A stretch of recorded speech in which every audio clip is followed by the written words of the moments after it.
এই দেবত্ব ভূমিতে এসে আমি বাবা তারকনাথ মহাপ্রভু জগন্নাথ দেবকে শত শত प्रणाम জানাই।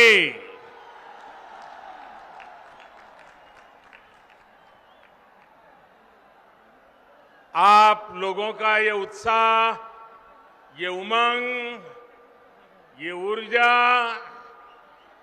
कोलकाता से लेकर दिल्ली तक बहुत बड़ा संदेश दे रहा है।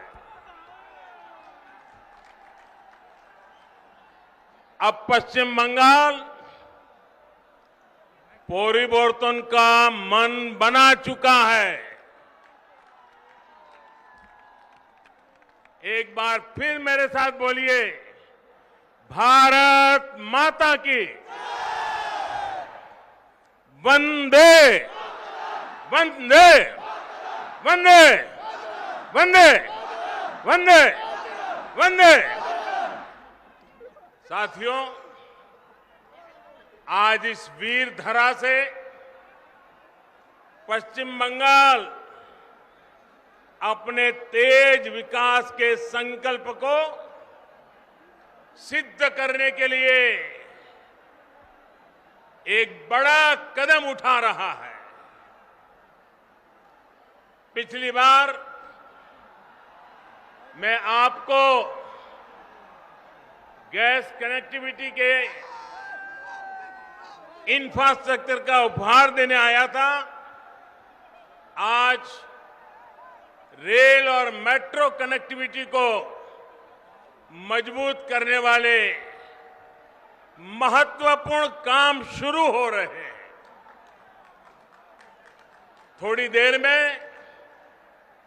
हुगली की, पश्चिम बंगाल की रेल और मेट्रो कनेक्टिविटी के अनेक प्रोजेक्ट्स का शिलान्यास और लोकार्पण होना है। इस महत्वपूर्ण योजनाओं के लिए,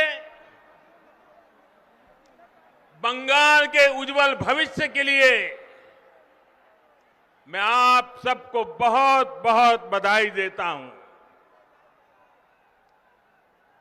साथियों, दुनिया में जितने देश गरीबी से बाहर आए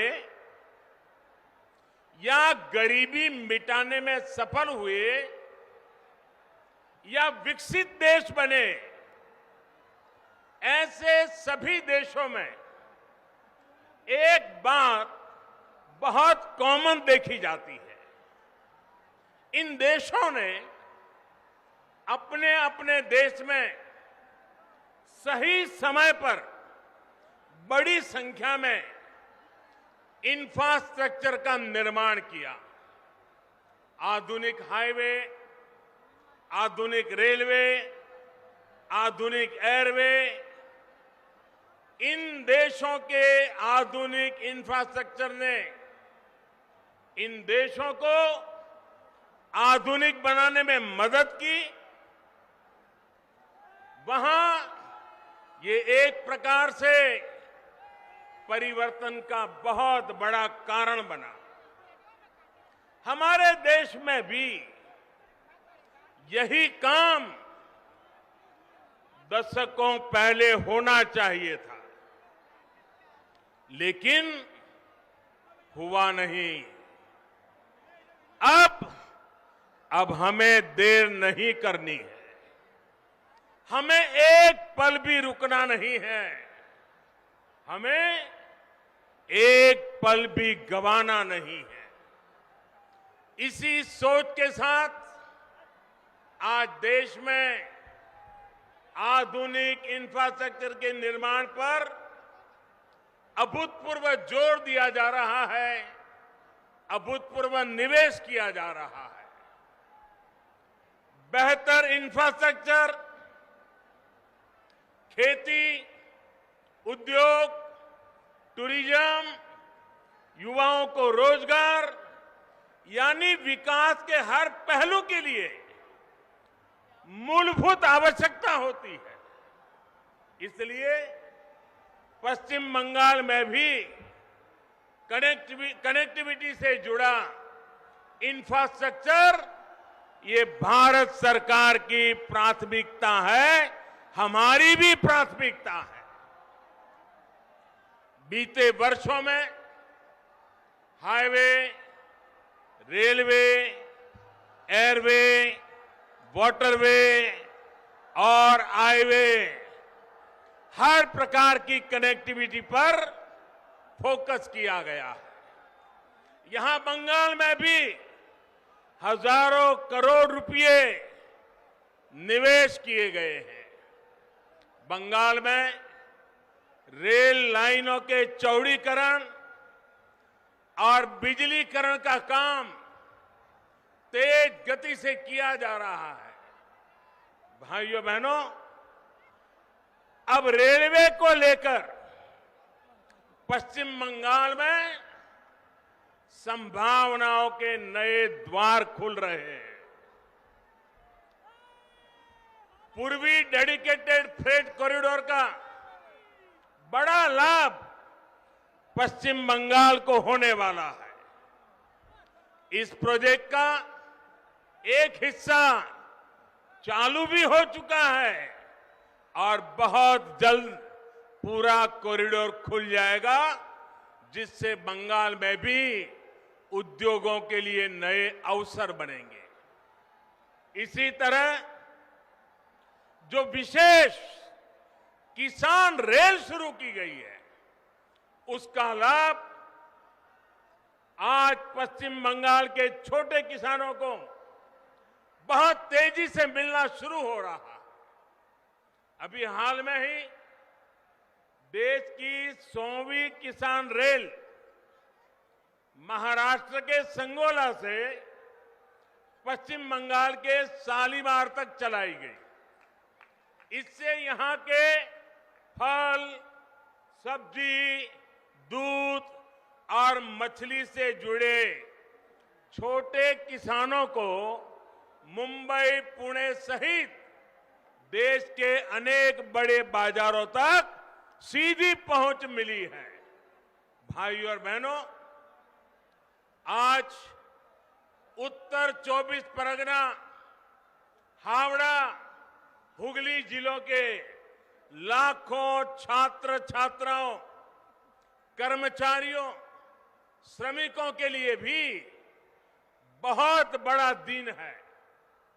नॉर्थ साउथ मेट्रो का नोआपाड़ा से दक्षिणेश्वर तक विस्तार होने से हर दिन इन जिलों के हजारों यात्रियों को सुविधा होने वाली है। अब आपको कोलकाता आने जाने के लिए आधुनिक और सुविधा संपन्न तेज पब्लिक ट्रांसपोर्ट मिल गया है। भाइयों और बहनों, चंद्रनगर सहित ये पूरा क्षेत्र भारत की आजादी का, भारत की संस्कृति और भारत के ज्ञान विज्ञान का एक प्रकार से तीर्थ है। महर्षि अरबिंदो, मोतीलाल रॉय, रास बिहारी बोस, बिपिन बिहारी गांगुली, कन्हैयालाल दत्त, उपेंद्र नाथ बंदोपाध्याय, अनगिनत ऐसे महान व्यक्तित्व का नाता इस धरती से है। ये वो धरती है जिसने रामकृष्ण परमहंस जैसे महान संत हमें दिए। माउंट एवरेस्ट को मापने वाले महान गणितज्ञ राधानाथ सिगर, महान भाषाविद बुद्धदेव मुखर्जी, ऐसे मनीषियों का भी नाता इसी मिट्टी से रहा है। मुझे हैरानी है, इतने वर्षों में जितनी भी सरकारें यहां रही हैं, उन्होंने इस ऐतिहासिक क्षेत्र को, इस पूरे क्षेत्र को अपने हाल पर ही छोड़ दिया। यहां के इंफ्रास्ट्रक्चर को, यहां की धरोहर को बेहाल होने दिया गया। मुझे बताया गया है कि वंदे मातरम भवन, जहां बंकिम चंद्र जी 5 साल रहे, कहते हैं कि वो तो बहुत बुरी हालत में है। ये वो भवन है जहां उन्होंने वंदे मातरम की रचना को लेकर मंथन किया। वो वंदे मातरम जिसने आजादी की लड़ाई में नए प्राण फूके, हमारे क्रांतिवानों को नई ताकत दी, मातृभूमि को सुजलाम सुफलाम बनाने के लिए हर देशवासी को प्रेरित किया।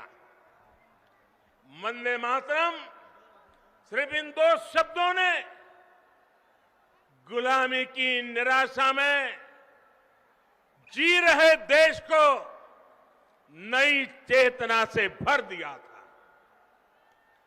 ऐसे अमर गान की रचना करने वाले के स्थान को न संभाल पाना बंगाल के गौरव के साथ बहुत बड़ा अन्याय है।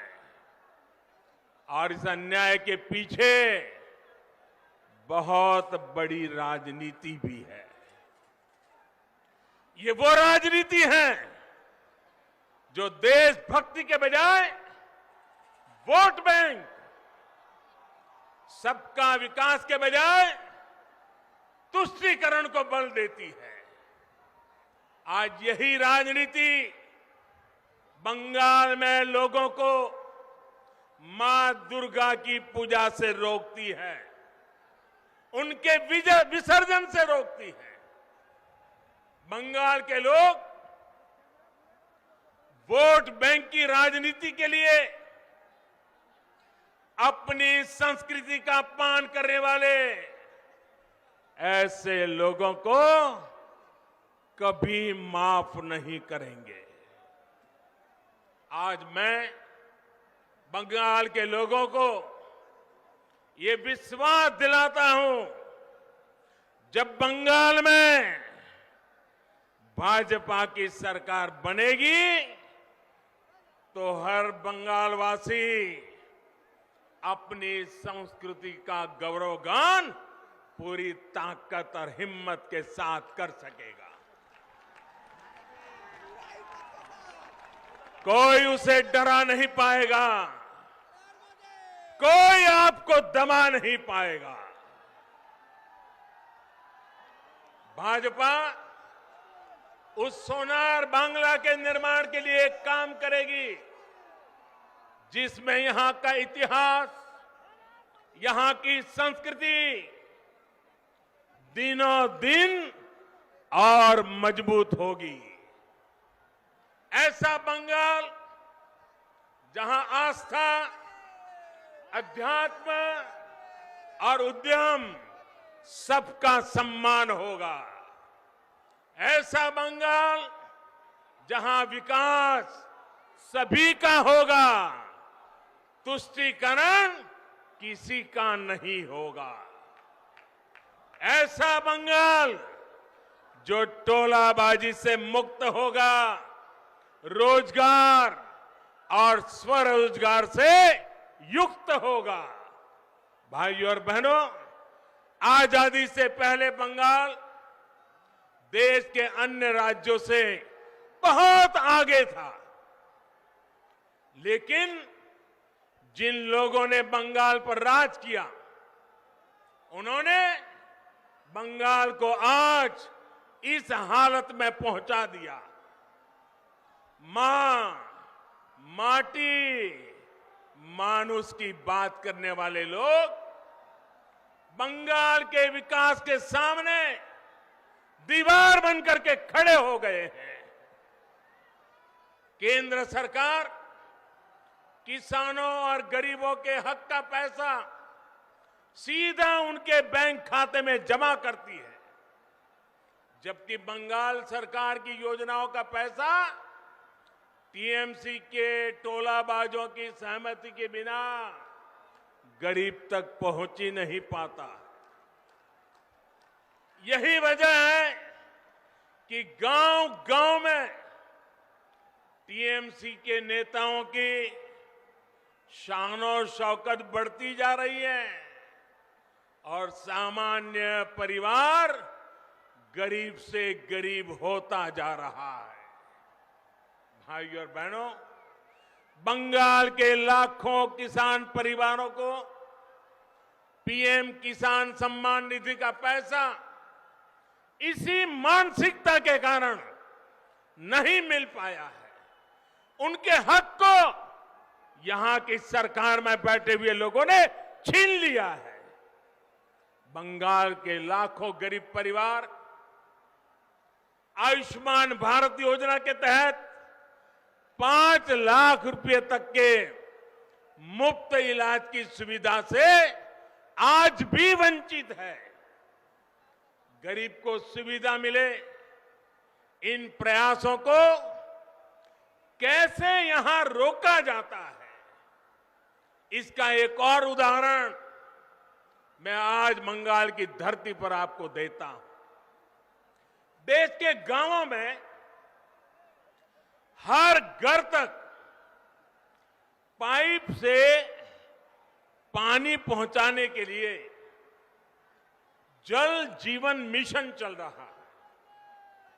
प्रयास यह है कि हमारी बहनों, हमारी माताओं, हमारी बेटियों को पानी लाने में अपना समय और अपना श्रम न लगाना पड़े।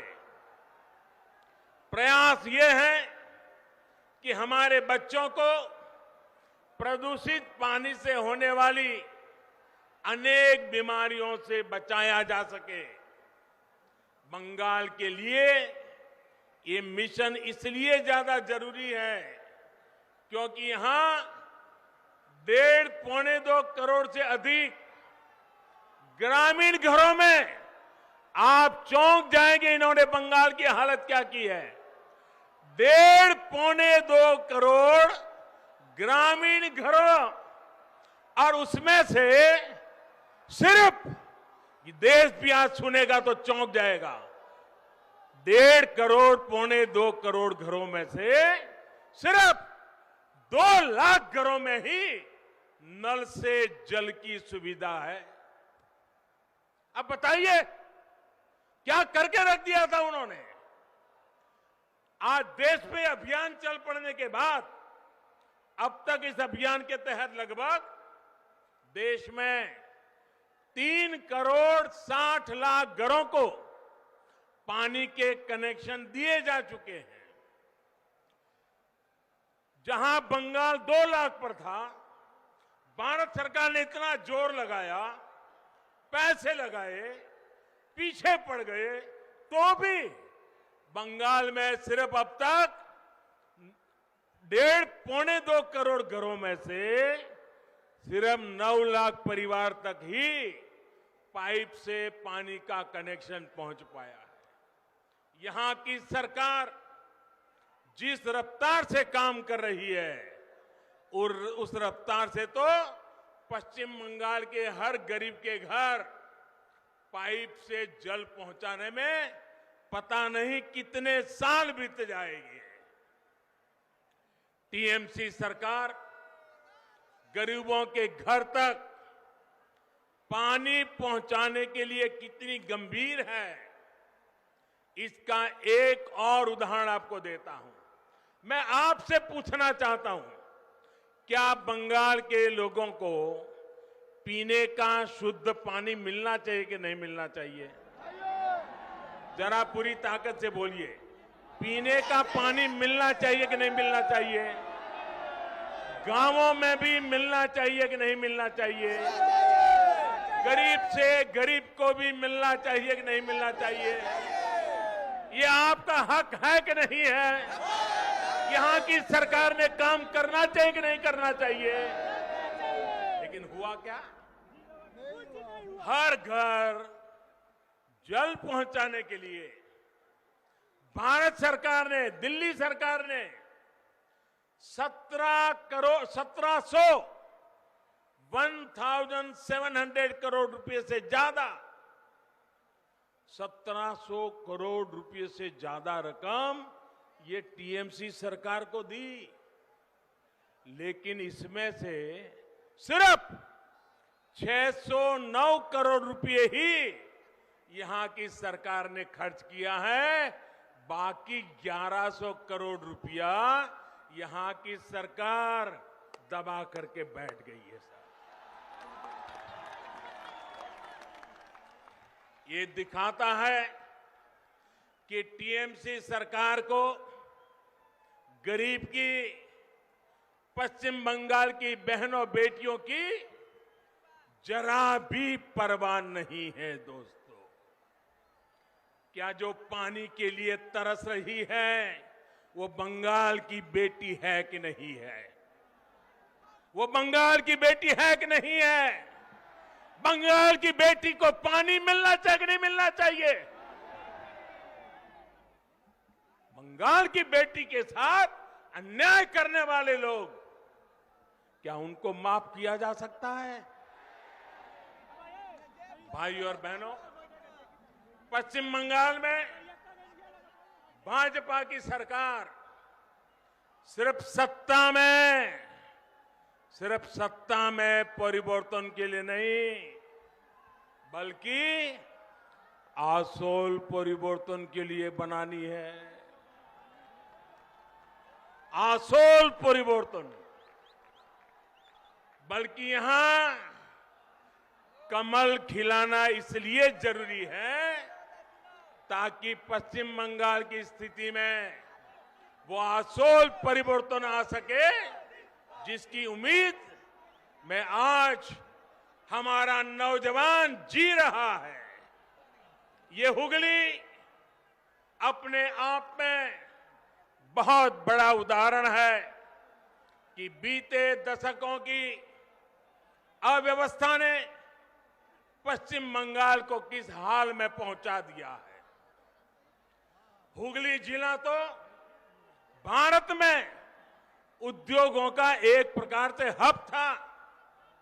हुगली के दोनों किनारों पर जूट इंडस्ट्री थी, आयरन और स्टील मशीनों के बड़े बड़े कारखाने थे, बड़े पैमाने पर यहां से निर्यात होता था। लेकिन अब आज हुगली की क्या स्थिति है, ये आप भली भांति जानते हैं। एक समय था जब पूर्वी भारत के अनेक लोकगीतों में घर घर में माताएं बहनें किसी भी शुभ अवसर पर जो गीत गाती थी, जो लोकगीत गाए थे, उसमें गाया जाता था कि घर के लोग कमाने के लिए कलकत्ता गए हैं। उस समय शब्द प्रयोग करते थे, कलकत्ता गए हैं। इन गीतों में ये उम्मीद लगाई जाती थी कि कलकत्ता से आते समय अपना परिवार का व्यक्ति जब घर लौटेगा तो वो घर के लिए कलकत्ता से क्या क्या लाएगा, कौन कौन से उपहार लाएगा, कौन से जो चीजें कलकत्ता में नहीं बनी है वो अब हमारे गांव, हमारे घर में आएगी। ऐसे गीत बंगाल के बाहर, उड़ीसा हो, बिहार हो, आंध्र तेलंगाना तक, इधर आसाम, नॉर्थ ईस्ट, लोग घर में गाते थे। ये कलकत्ता की कीर्ति थी उस जमाने में। अब ये सब बदल गया। अब इस औद्योगिक शहर के निवासियों को, बंगाल में बहुत से निवासियों को काम करने के लिए दूसरों के यहां, दूसरे राज्यों में जाना पड़ रहा है। इस स्थिति को बदलने का काम बंगाल में बनने वाली और जो सरकार बनाना आपने ठान लिया है, जो सरकार बनाना आपने तय कर लिया है, वो भाजपा सरकार बनते ही उस दिशा में एक के बाद एक कदम उठाएगी। भाजपा सरकार औद्योगिक विकास की नीतियों में बदलाव करेगी, तेजी से निर्णय लिए जाएंगे, इस क्षेत्र का विकास किया जाएगा। साथियों, एक दौर था जब पश्चिम बंगाल की जूट मिलें देश की अधिकांश जरूरतों को पूरा करती थी, लेकिन इस इंडस्ट्री को भी अपने हाल पर छोड़ दिया गया था, जबकि इससे हमारे किसान, हमारे श्रमिक, हमारे गरीब, उनका इस व्यवसाय से सीधा नाता था। जब से केंद्र में भाजपा सरकार आई है, तब से जूट किसानों की विशेष चिंता की गई है।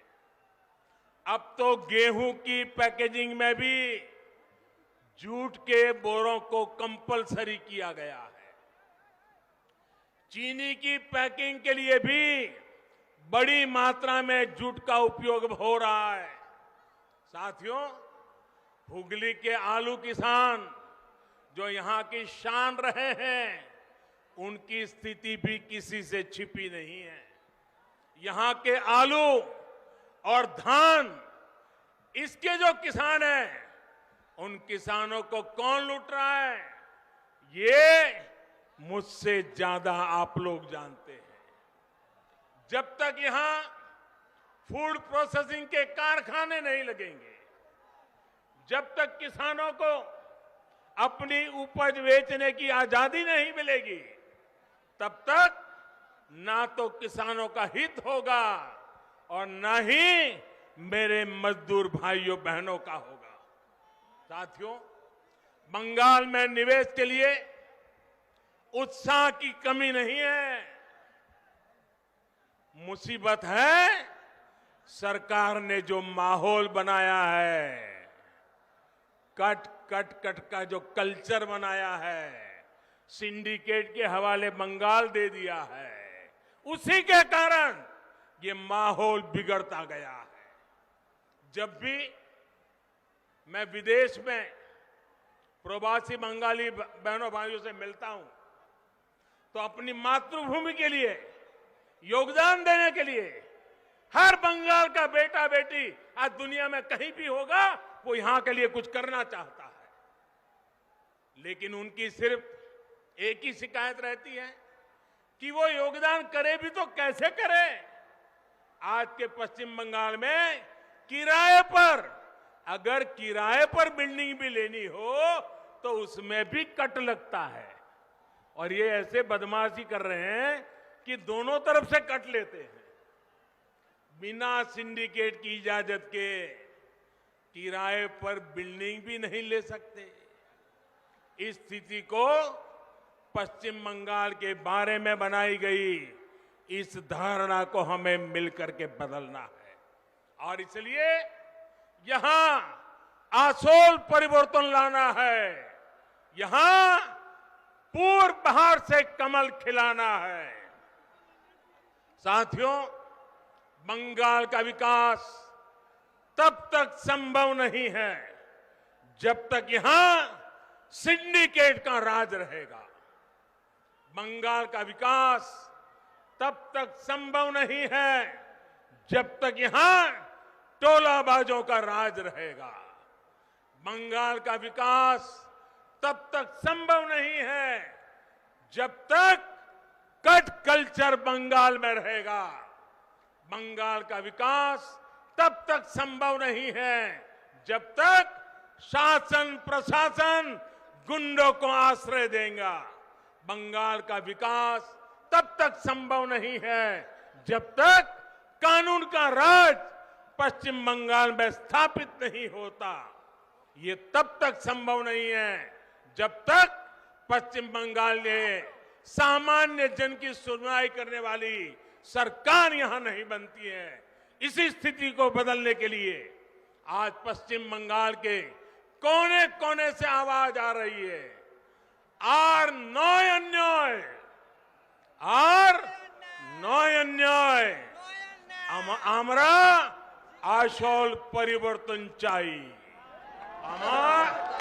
আমরা আসল परिवर्तन चाहिए। भाई और बहनों, मुझे विश्वास है कि हम सभी साथ मिलकर पश्चिम बंगाल के किसानों, श्रमिकों, यहां के युवाओं को बेहतर भविष्य दे पाएंगे। भाइयों बहनों, एक बार फिर आज अनेक भेंट सौगातें बंगाल को मिल रही है। उज्जवल भविष्य के लिए ये इंफ्रास्ट्रक्चर के काम आने वाले हैं और इन सब के लिए आप सबको मैं बहुत बहुत बधाई देता हूं। मेरे साथ दोनों हाथ ऊपर करके पूरी ताकत से बोलिए, भारत माता की, भारत माता की, वंदे वंदे वंदे वंदे वंदे वंदे वंदे वंदे वंदे वंदे वंदे वंदे।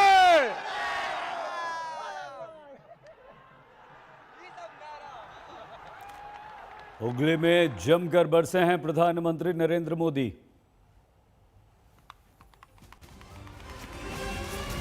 हुगली में जमकर बरसे प्रधानमंत्री नरेंद्र मोदी। रैली में ममता पर बड़ा हमला किया उन्होंने और पूरी तरह से टीएमसी की ममता बनर्जी की सरकार को फेल बता दिया। प्रधानमंत्री नरेंद्र मोदी ने कहा कि परिवर्तन अब आने वाला है। बंगाल पर शासन करने वाले विकास को रोक चुके हैं। टोलाबाजों ने विकास की धारा रोक रखी है। कट कल्चर खत्म होना चाहिए। टीएमसी के नेताओं की शान बढ़ी है, आम लोग गरीब हुए हैं। तो प्रधानमंत्री नरेंद्र मोदी ने टीएमसी ममता बनर्जी मां माटी मानुष की जगह टोलाबाजी ने कब्जा कर लिया है। पश्चिम बंगाल में अप्रैल मई में विधानसभा चुनाव होने वाले हैं और चुनाव की तैयारियों के दौरान जबरदस्त दौरे प्रधानमंत्री नरेंद्र मोदी के भी पश्चिम बंगाल में हो रहे हैं और उन्होंने हुगली में इस जनसभा को संबोधित करते हुए बंगाल पर शासन करने वाली ममता बनर्जी को आड़े हाथों लिया, तंज कसा। कहा कि टीएमसी की ममता सरकार ने यहां विकास नहीं होने दिया है। उन्होंने न सिर्फ ममता बनर्जी बल्कि टीएमसी के नेताओं को टोलाबाजों कहा और ये कहा कि टोलाबाजों ने विकास नहीं होने दिया है बंगाल में। क्या कहा एक बार फिर से हम आपको सुनवाते हैं।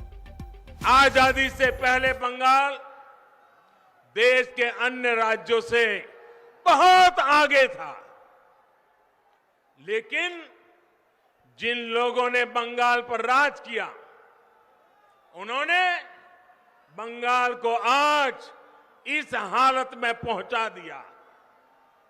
मां माटी मानुष की बात करने वाले लोग बंगाल के विकास के सामने दीवार बनकर के खड़े हो गए हैं। केंद्र सरकार किसानों और गरीबों के हक का पैसा सीधा उनके बैंक खाते में जमा करती है, जबकि बंगाल सरकार की योजनाओं का पैसा टीएमसी के टोलाबाजों की सहमति के बिना गरीब तक पहुंच ही नहीं पाता। यही वजह है कि गांव-गांव में टीएमसी के नेताओं की शानो शौकत बढ़ती जा रही है और सामान्य परिवार गरीब से गरीब होता जा रहा है। आप लोगों का ये उत्साह, ये उमंग, ये ऊर्जा कोलकाता से लेकर दिल्ली तक बहुत बड़ा संदेश दे रहा है। अब पश्चिम बंगाल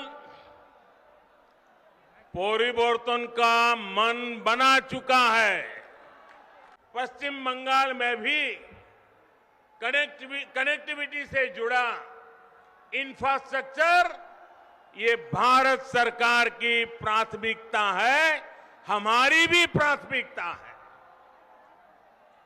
बीते वर्षों में हाईवे, रेलवे, एयरवे, वाटरवे और हाईवे हर प्रकार की कनेक्टिविटी पर फोकस किया गया है। यहां बंगाल में भी हजारों करोड़ रुपए निवेश किए गए हैं। बंगाल में रेल लाइनों के चौड़ीकरण और बिजलीकरण का काम तेज गति से किया जा रहा है। भाइयों बहनों, अब रेलवे को लेकर पश्चिम बंगाल में संभावनाओं के नए द्वार खुल रहे हैं।